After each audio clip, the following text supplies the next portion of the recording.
China's foreign policy in the 1970s had important historical antecedents. On many occasions during the 20th century, the world revolutionary movement did not handle the contradictions between the defense of the socialist state and promotion of revolution correctly. After World War I, the Bolshevik Revolution, as revolutionary struggles in many countries were defeated and worldwide struggle for socialism became confined to one country, the Soviet Union. The Communist Party of the Soviet Union became overtly cautious in its promotion of and support for the bold revolutionary moves throughout the world. Beginning in the 1930s, overestimating bourgeois nationalist forces and underestimating revolutionary communist forces, peasant and proletarian, became the norm, and defense of Soviet socialism trumped the advance of world revolution for decades to come. The CCP had extensive experience with the Soviet Union's incorrect handling of these questions. From the 1920s to the 1940s, Stalin and the Comintern discounted the revolutionary potential in China and viewed Chiang Kai-shek's Kuomintang as the best bet for securing what the Soviet Union considered a crucial goal, a stable and friendly government in China. Thus, Soviet and Communist International, the Comintern representatives in China, pushed and imposed where possible a political line of preserving an alliance between the CCP and GMD at all costs.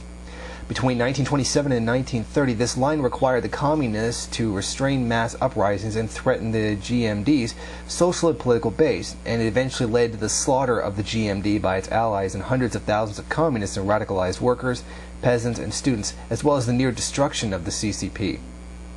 Similarly, in the 1940s, Stalin did not believe the CCP could defeat the US-backed GMD, and tried to pressure Chinese communists to enter into a coalition government with the GMD, including giving up control over its army and base areas. Despite the CCP's first-hand disastrous experience with a line in which advancing the world revolution was subordinated to the defense of the Soviet Union, in the mid-1970s the Chinese Party adopted a line in which the defense of China displaced revolutionary internationalism. The key turning point was the rehabilitation of Deng Xiaoping in 1973 and the ascendancy of his version of the Three Worlds theory, which was founded on a strategic alliance with the US and other Western imperialist powers.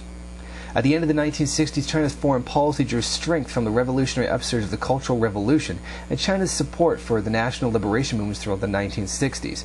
The Ninth National Congress of the CCP, held in April 1969, proclaimed support for the revolutionary struggles of people of all countries, the 5 principles for peace, coexistence with the countries of the different social systems, and called for a formation of a broad united front of peoples and countries against U.S. imperialism and Soviet revisionism. However, the CCP's approach to the U.S. and the Soviet Union was already beginning to shift. In early 1960, the Soviet Union had massed 1 million troops along China's northern border and launched several attacks to reclaim parts of the former Tsarist Empire. In March 1969, Sanbao Island in the Ussuri River, 2 battles were fought between Soviet and Chinese forces, leaving hundreds of casualties. According to U.S. satellite photos, the Chinese side of the river was so pockmarked by Soviet artillery it looked like a moonscape. According to Henry Kissinger, in August 1969, the State Department specialist in Soviet affairs was asked by a Soviet embassy official what the U.S. reaction would be to a Soviet attack on China's nuclear facilities. Soviet diplomats were also raising the issue of a nuclear strike on China with European and Asian diplomats. Even more ominously, the Soviets had flown bomber units to bases in Mongolia and Siberia, where they carried out mock attacks on simulated nuclear facilities. The PLA was placed on war footing. The plans to relocate key military industries to a third line of defense in the interior of the country were accelerated, and networks of underground tunnels and shelters were built in major cities.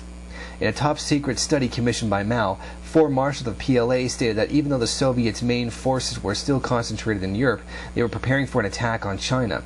The study concluded the key element holding the Soviets back was the attitude of the U.S., which did not want to see the Soviet Union's global position strengthened by a successful attack on China.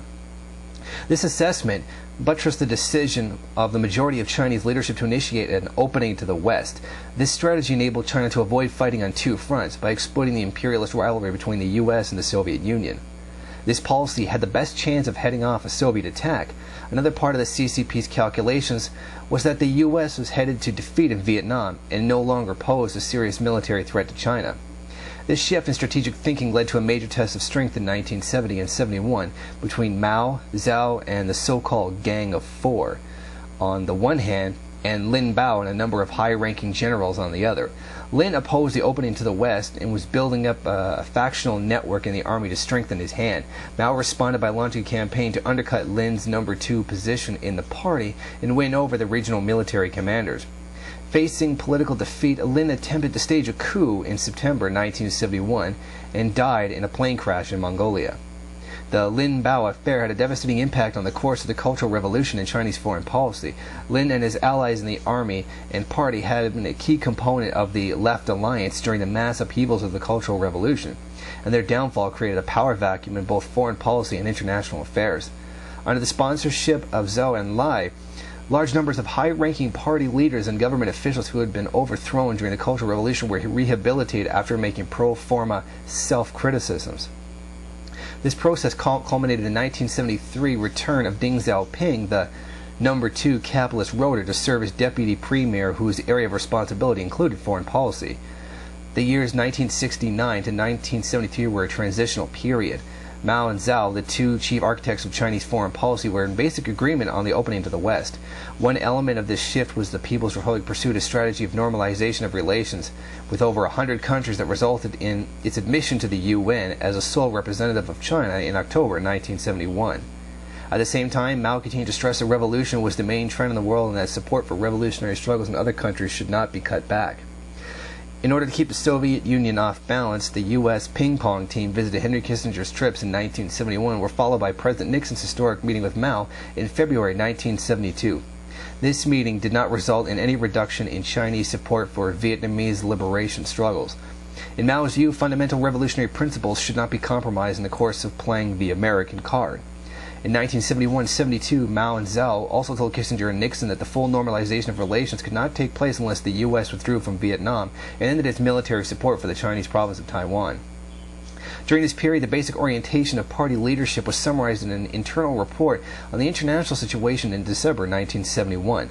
The general strategy of our nation is at the present is to push forward preparations against war and promote revolution. In a world divided into 3 parts, the U.S., the Soviet Union, and the Third World, China, was resolutely on the side of the Third World in opposing the 2 main enemies. The report called for exploiting contradictions between the U.S. and the Soviet Union, and between the U.S. and the second intermediate zone, Western Europe, Japan, Canada, and Oceania. The report called for the continued military support of Vietnam and other revolutionary struggles in Southeast Asia, and for the backing of national liberation movements in Africa and Latin America, chiefly with political and moral support. In regards to the U.S., it stated, as the People's Revolution in the U.S. Gradually gains momentum, we have to do more work, and noted that normalization of relations within the U.S. would make it easier to carry out this work. The case of the Philippines was instructive. Even as China was normalizing political and trade relations with the Philippines, the CCP stepped up its support for the Communist Party of the Philippines, which was refounded in 1968. The CCP members visited and received training in China in 1971. The Chinese provided 1,400 M14 rifles and 8,000 rounds of ammunition in a ship sent from the Philippines by the CPP-led New People's Army.